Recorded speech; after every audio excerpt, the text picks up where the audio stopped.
పసుపు జెండా రెపరెపలాడింది.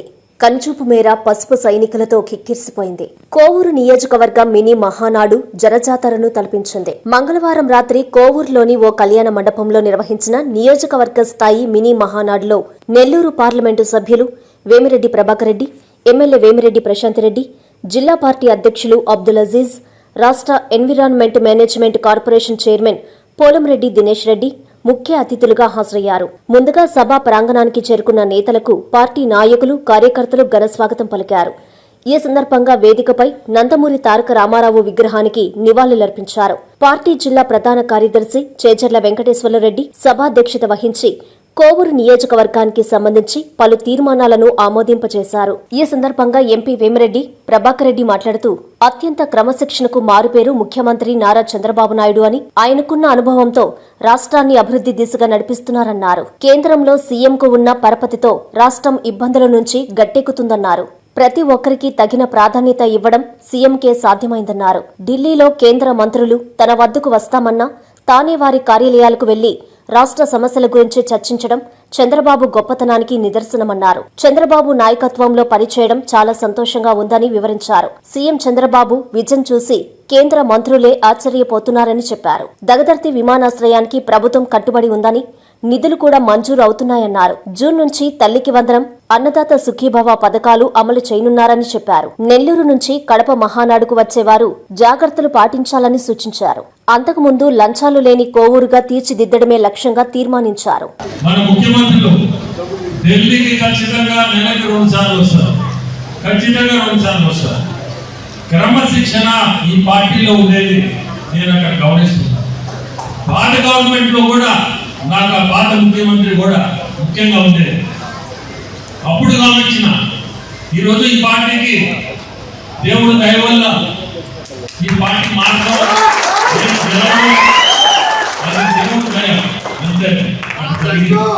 ఈరోజు క్రమశిక్షణ అనే పదానికి నేను చూస్తున్నా. ఢిల్లీలో ఒక్క క్షణం ఖాళీగా ఉన్నాడు ముఖ్యమంత్రి.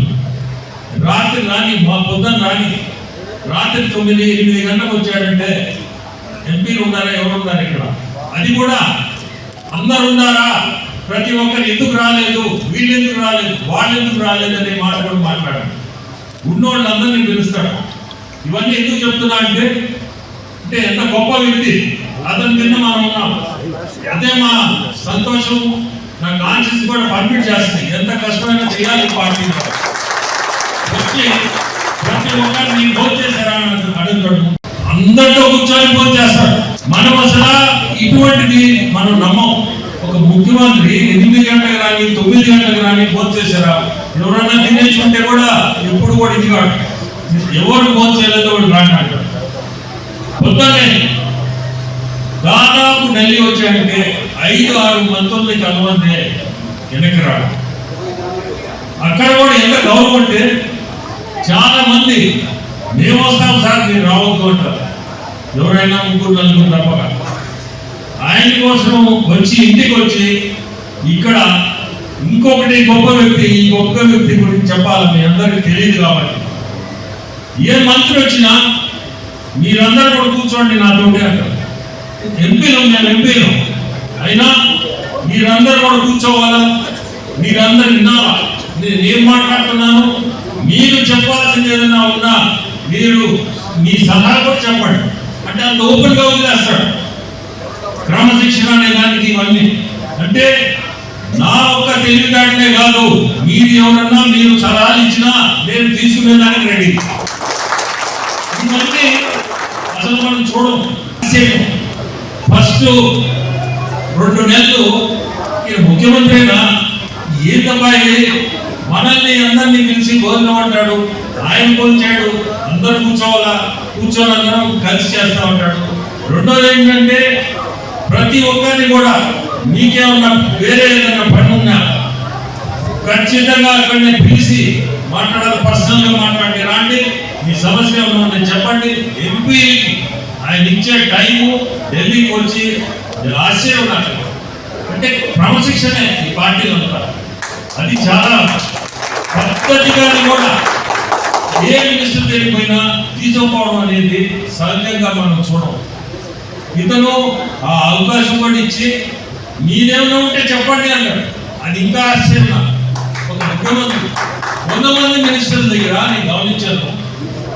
ఈ మధ్య లాస్ట్ వచ్చినప్పుడు జల్ జీవన్ మిషన్ కింద లాస్ట్ గవర్నమెంట్ లో 27,000 కోట్లు ఇస్తే 2,800 కోట్లు వాడారు. జల్ జీవన్ మిషన్ మినిస్టర్ దగ్గర సిఆర్ పాటిల్ ఆయన వేరే పోయిన తర్వాత మమ్మల్ని కూడా తీసుకుపోయాడు. వాళ్ళు ఒకటే మాట అన్నారు, ఈ జల్ జీవన్ మిషన్ యూపీలో అన్ని దగ్గర కూడా చాలా సమస్యలు వస్తున్నాయి. ఈ బోర్లు వేసి బోర్లు వాటర్ కానీ మించిపోయిందంటే ఈ కొలాయిలన్నీ ఖాళీ అయిపోతున్నాయి, కొలాయిలు మిగులుతున్నాయి. ఈ బోర్ల వల్ల అందుకని ప్రైమ్ మినిస్టర్ రెడీ పెట్టుకున్నారు సార్.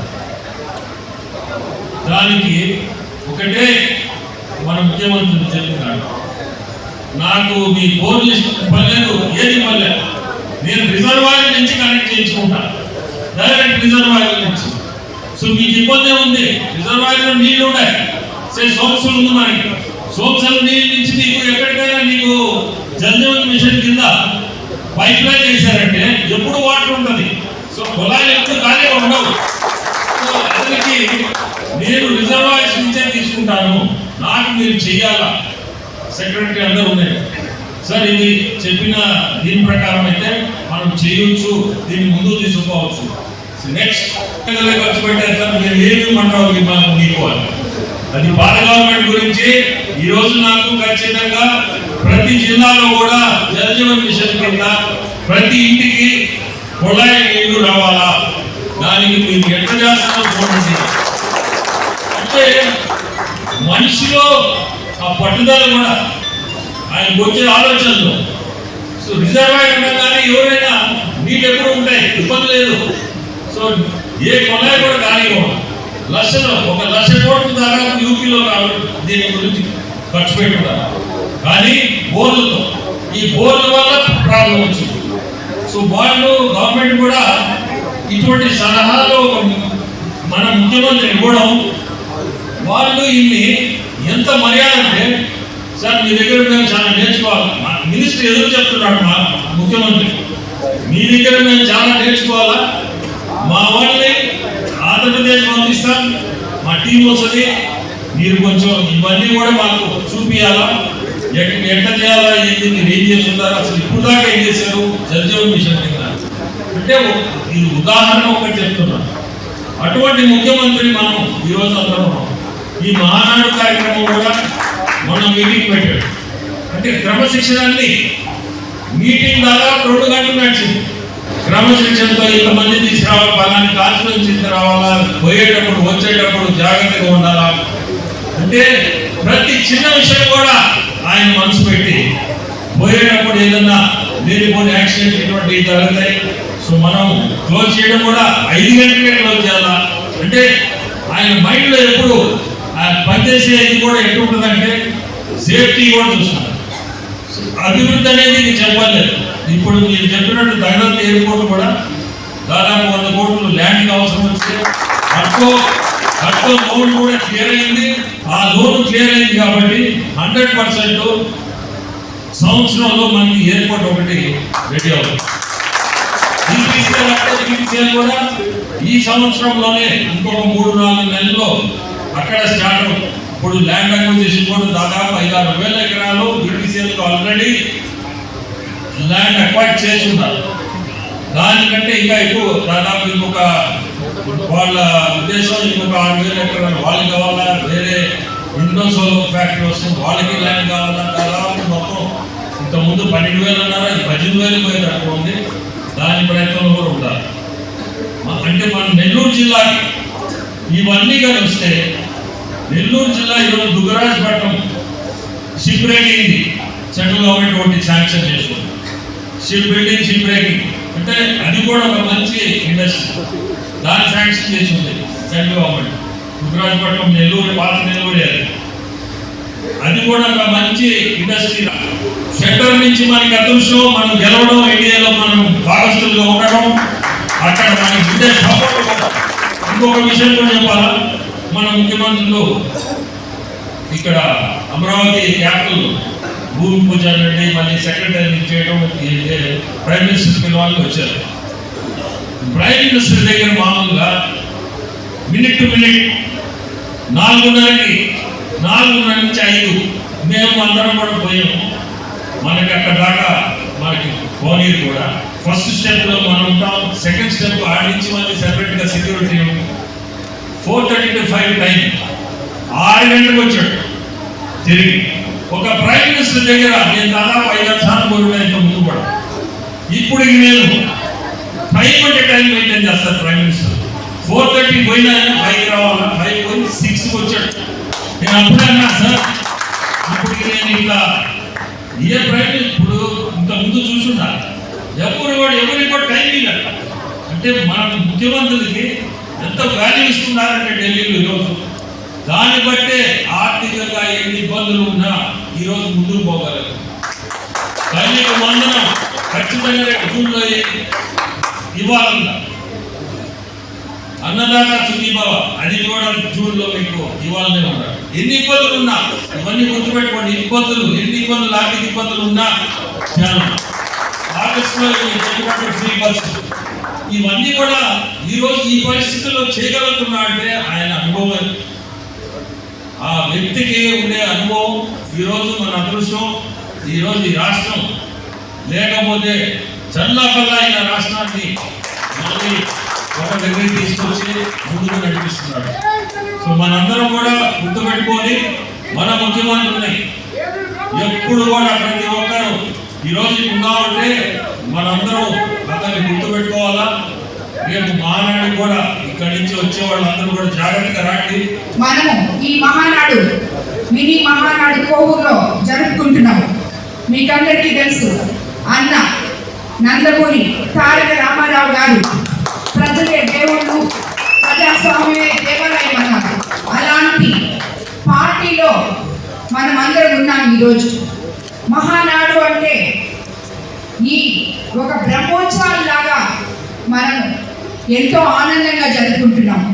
నందమూరి తారక రామారావు గారు వేసిన అడుగులో ఈరోజు చంద్రబాబు నాయుడు గారు, లోకేష్ బాబు గారు ఈ పార్టీని 40 సంవత్సరాలుగా ప్రతి సంవత్సరము మహానాడు మే 27వ తేదీ జరుపుకుంటూ, దానికి ముందు మనము మండలాధ్యక్షుని నియమించుకుంటూ, అదేవిధంగా గ్రామ స్థాయి నాయకుల నుంచి ఎంపిక చేసుకుంటున్నాము.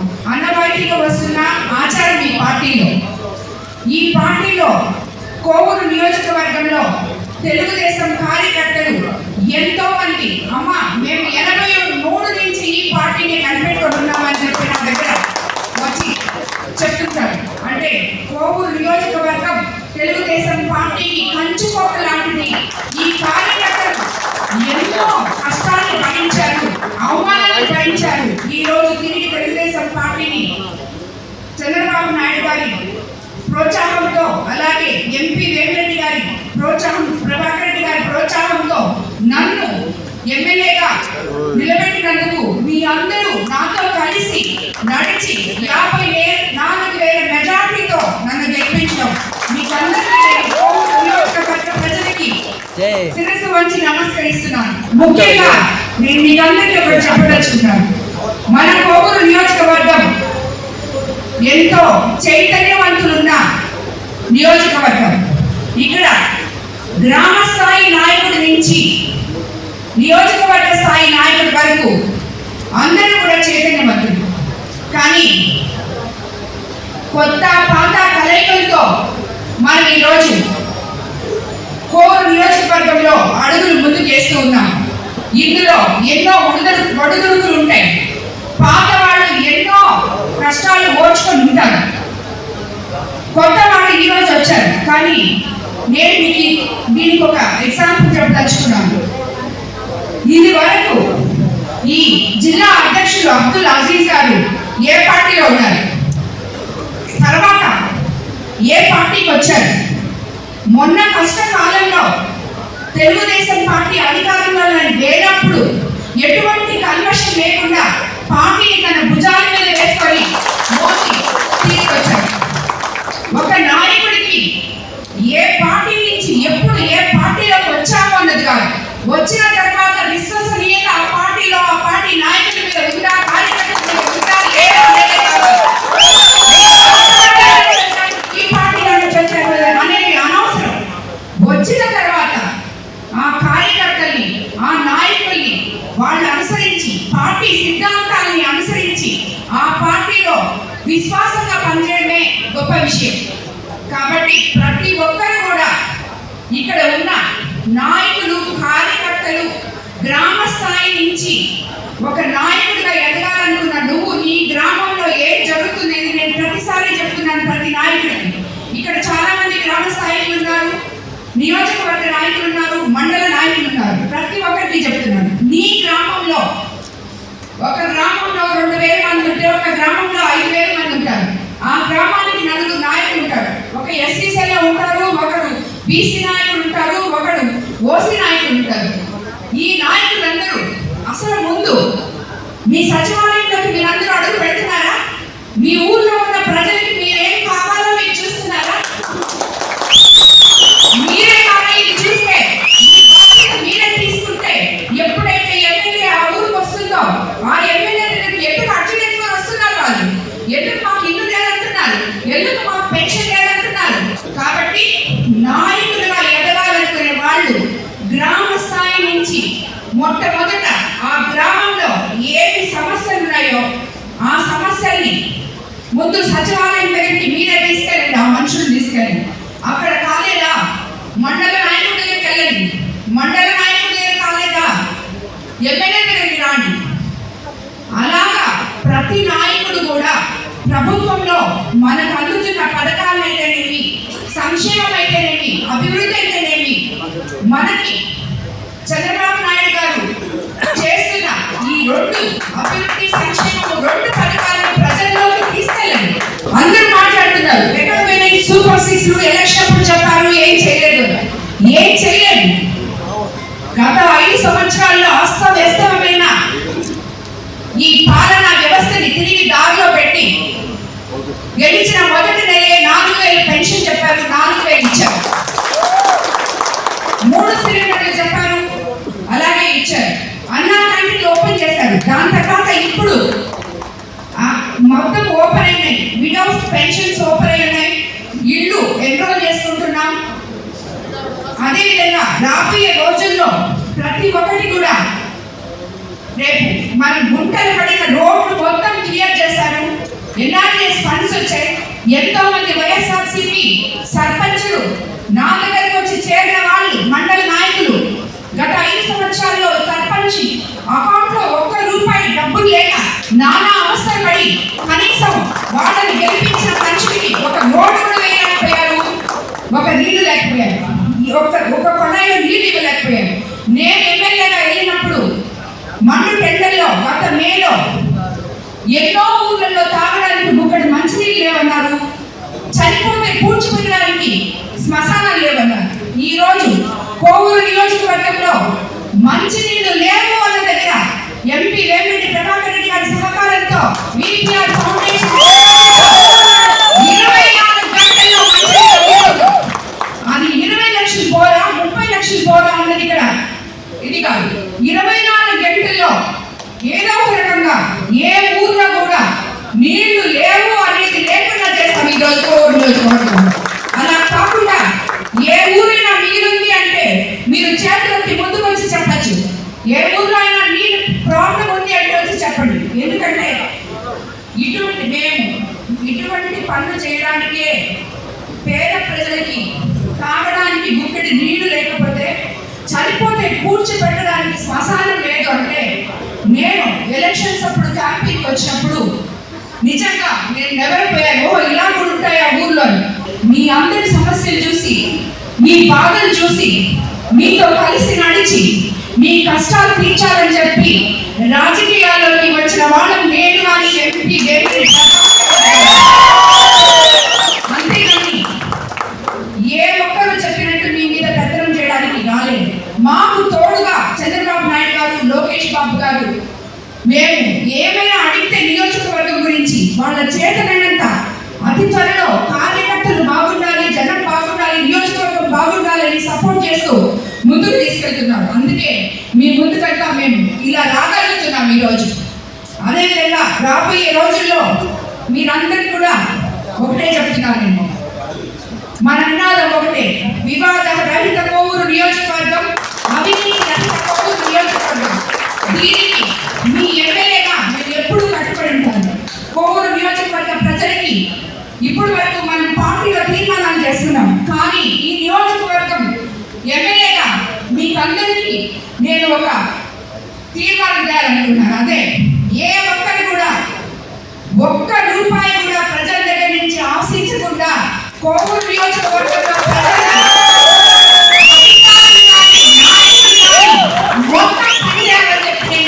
చెప్తున్నాను. ఎందుకంటే ఎవరైనా నాకు వాడు వైఎస్ఆర్సీపీ వాళ్ళ తెలుగుదేశం వాళ్ళ అనేది లేదు. తప్పు చేశాడంటే అది తప్పే, తప్పు ఎవరు చేయకూడదు అంత. మీకేమైనా అవసరమైతే నా దగ్గర రాండి, మీ నాయకులు చేయకపోతే దానికి తప్పకుండా మీకు సపోర్ట్ చేస్తాం. ఎంపీ వేమిరెడ్డి ప్రభాకర్ రెడ్డి గారు కానీ నేను కానీ ఎంతో మంది రాజకీయ నాయకుల దగ్గర ఉపన్యాసాలు వినుంటారు. మాకు ఆ రాజకీయం తెలియదు. మీకు మంచి ఏది జరగదో అదే మాకు కావాలి, అదే చేస్తాం.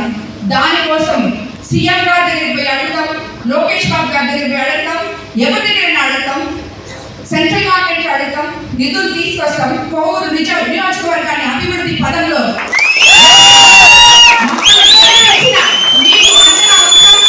అదేవిధంగా చంద్రబాబు నాయుడు గారి క్రమశిక్షణ, లోకేష్ బాబు గారి పట్టుదలలో మేము పాలు పంచుకొని వాళ్ళతో కలిసి అడుగు వేసి ఈ తెలుగుదేశం పార్టీలో ముఖ్యంగా మీ అందరినీ, కార్యకర్తల్ని, నాయకుల్ని అందరినీ కూడా నేను ఏ నాయకుడిని ఏ కార్యకర్తని మర్చిపోను.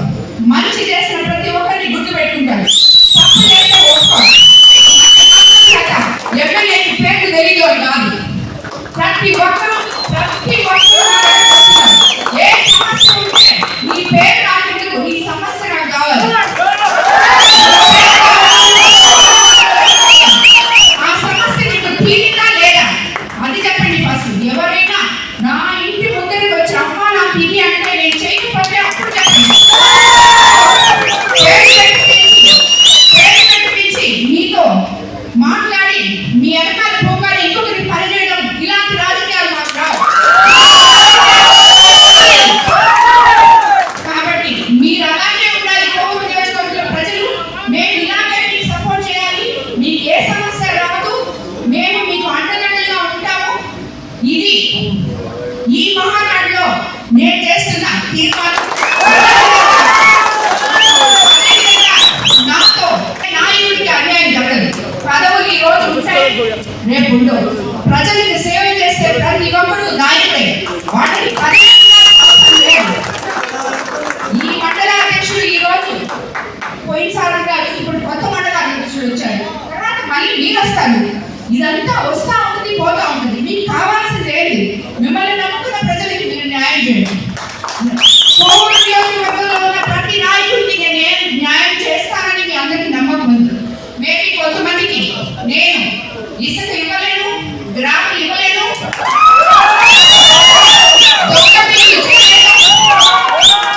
దోచుకోవడానికి అనుమతి ఇవ్వను. ఇది మాత్రమే నాకు తెలుసు. అలాంటి నాయకులు నా దగ్గరికి చేరలేదు. ఎవరైతే ప్రజలకు మంచి చేయాలనుకుంటారో ప్రతి నాయకుడు నాతోనే ఉంటాడు కోవూరు నియోజకవర్గంలో నేను నమ్ముతున్నాను. అదేవిధంగా మీ అందరినీ కూడా మా కొత్త మండలాధ్యక్షుడిని పరిచయం చేయాలనుకుంటున్నాను ఈరోజు. కాంచీపురం పెరుమాళ్ సిల్క్స్ మీ పెళ్లికి మా శుభ కానుక. పెళ్లి పవిత్రమైన శుభ సందర్భం. ఆ రోజున ప్రతి అంగి, ప్రతి చీర మీ కలల మాదిరిగానే ప్రత్యేకంగా చూడాలి. కంచి పట్టు చీరలు ఒక్కో నూలు పోగుతో అద్భుతమైన సంప్రదాయాన్ని, రాజసాన్ని నేసిన నెమలి రెక్కల వంటి అందమైన చీరలు. ఖచ్చితమైన కంచి శైలి కోసం కంచి వెళ్లాల్సిన పని లేదు. మీరు కోరుకునే అసలైన అపురూపమైన కంచి చీరలు ఇప్పుడు కాంచీపురం పెరుమాళ్ పెరుమాళ్ సిల్క్స్ లో 1+1 మగ్గం ఫోల్డ్ పట్టు శారీస్ 900, 1+1 సాఫ్ట్ సిల్క్ పట్టు శారీస్ 2500, 1+1 సాముద్రిక పట్టు శారీస్ 3500, 3 కంచి పట్టు శారీస్ 4500, 3 సిల్వర్ జరీ పట్టు శారీస్ 5000, 1+1 డిజైనర్ మగ్గం బ్లౌజ్ వర్క్ పట్టు sarees 6000, partywear dresses, crop tops, 3 pieces dresses మరియు డ్రెస్ మెటీరియల్ పై అప్ టు 30% వరకు స్పెషల్ డిస్కౌంట్. మీ జీవితంలో జరిగే మధురమైన పెళ్లికి అసలైన కంచి సంప్రదాయం మీ సొంతం చేసుకోండి. Kanchipuram Perumal silks, women men kids, Annamayya circle, Nellore.